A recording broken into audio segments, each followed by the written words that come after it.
Today is apparently the National Covid Day of Reflection,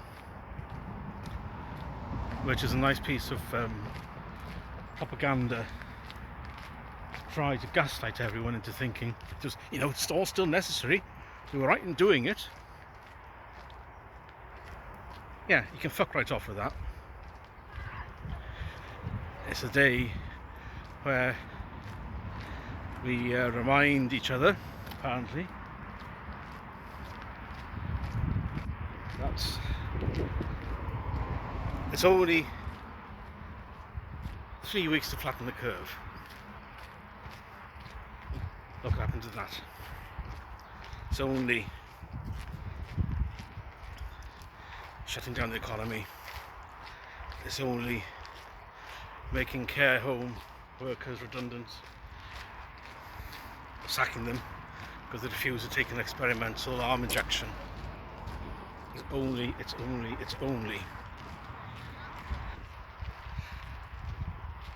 Never forget that the drones followed walkers around the Peak District. Even though technically it wasn't illegal, the police just made the law up as they went along. There was no oversight. And of course, as soon as the law changed, rather through statutory instruments, when Chris Whitty decided he wanted a bit more power, the whole point of it was changing rules arbitrarily like that was to confuse. Deliberate confusion. So where you have deliberate confusion, people have to err on the side of caution so that they don't fall foul of it. Where we've seen that before. So people self-police. Again, all deliberate to get people to supposedly obey. And of course it wasn't ever about stopping the virus. You can't. When the lockdown started, it was everywhere across the damn country. It was a vast IQ test, and most of you failed it. I will say that it's what's the word I'm looking for? It doesn't help that you were lied to, or we were all lied to by the media. So many of you just didn't have any skepticism because you're so damn gullible. There's a gullibility that showed that you were easily controlled. So when, if you remember, Mark Drakeford asked asked one of his pads, his advisors, if people were asking the question of whether it was law or advice, and his advisor said yes, they are asking that, and he said, oh shit. The whole point was control. And then once they realised that so many of you were obedient, they ramped up the control. They upped their hands in glee. And everything we've seen since, in other aspects of life, ULEZ, low travel zones, all the rest of it, is because they know that so many of you are weak and powerless, not powerless, just so weak and gullible, and will just completely roll over. If the man on the box tells you in such a in a supposedly authoritative way, you'll do it, no matter what it is. Which is why so many of you are giving up flying for your holidays, because it's killing the environment. All the CO2 is evil. I'd love it if there was a gullibility test and an environmental gullibility test and an emotional reasoning, emotional cognition an emotional incontinence test before anyone has the right to vote. Because Christ, if you did that, we would be in a much, much better place. Either that or we have a dictator to reset. Chile. Never mind that, Chile.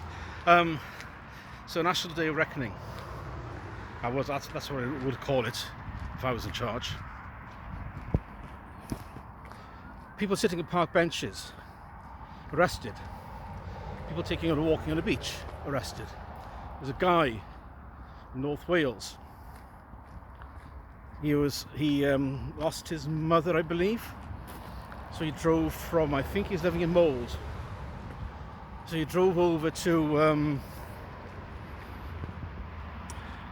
the beach of Prestatyn, which is further than allowed. Oh knows. I think he took his wife and his children with him, just so they could be with each other by the sea, to reflect on their grief. Police turned up. What are you doing here? Have you got a license to be outdoors? So they arrested him. They dragged him back to Wrexham police station, I believe. They strip searched him, including a bodily cavity search, just because he dared to drive out of his town, stand with his family alone on the beach, nobody else around them. I have a thing for looking at car number plates for vehicles I recognise, in case it's somebody I know. Anyway, in case he spread the plague. Of course not. It's all about punishment, disproportionate punishment, to encourage other people to not do the same. Oh, there was that couple who went walking in the Peak District. They took a flask and a packed lunch with them, as you do when you go out walking. Apparently that was against the rules. You cannot take food out with you. You cannot go out walking. Two people even within the same household, you cannot go out walking. Well, you could. The police thought otherwise, because, well, police. It was like a manna from heaven for them. Girding their loins.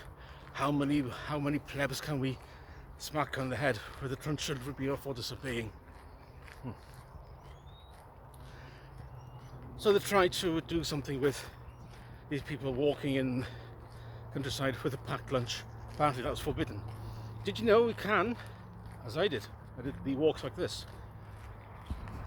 Probably illegal. Then again, I never wore a mask. I never gave my correct details on any contact form. I had various different names. I gave various different fictitious phone numbers for track and trace.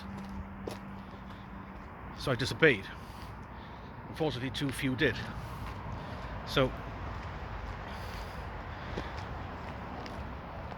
we were allowed to have a pork pie and sit down and eat a pork pie, because that way the virus didn't hit us, did it? If we were standing up at a bar with a pint without a pork pie, the virus was going to kill us. Sit down with a healthy, was it called a hearty meal, a healthy meal? A hearty meal. It wouldn't kill you. Stand up with the same drink, it would. Again, the intelligence test. And none of it made any difference. Not a shred of it. So yes, the day of reflection is a day when the government, Unity Party and civil service and all the rest of them remember fondly when they started to be able to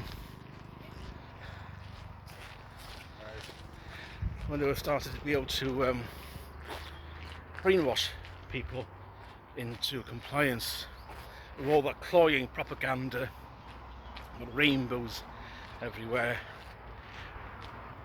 and getting Captain Tom to walk around his garden for the to save the NHS. Of course, the money didn't go there, did it? It went to a separate charity to buy boxes of biscuits for the staff, that sort of shit.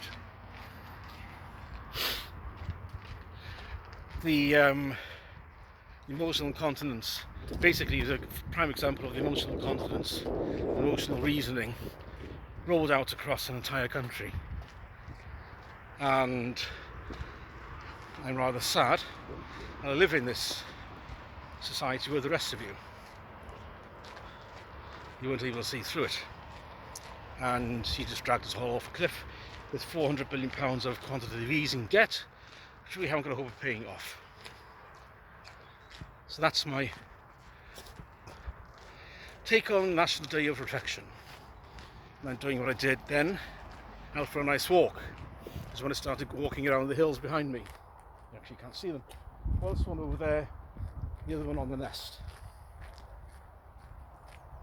So that's where this lot is deciding to nest this year. And I got to see plenty of wildlife while the gym was shut. Sadly, I could have been shooting in the gym. There's a path around that way as well. I don't want to go too near his nest. By the road now, you'll be able to hear me. So yes, that's what the National Day of Reflection means. If I and many others like me had our way, well, I don't fancy getting arrested for saying what I'm going to say next.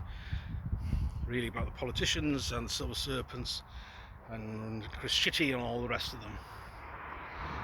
Now the data has started to come out. They're hoping that you would forget about all these things.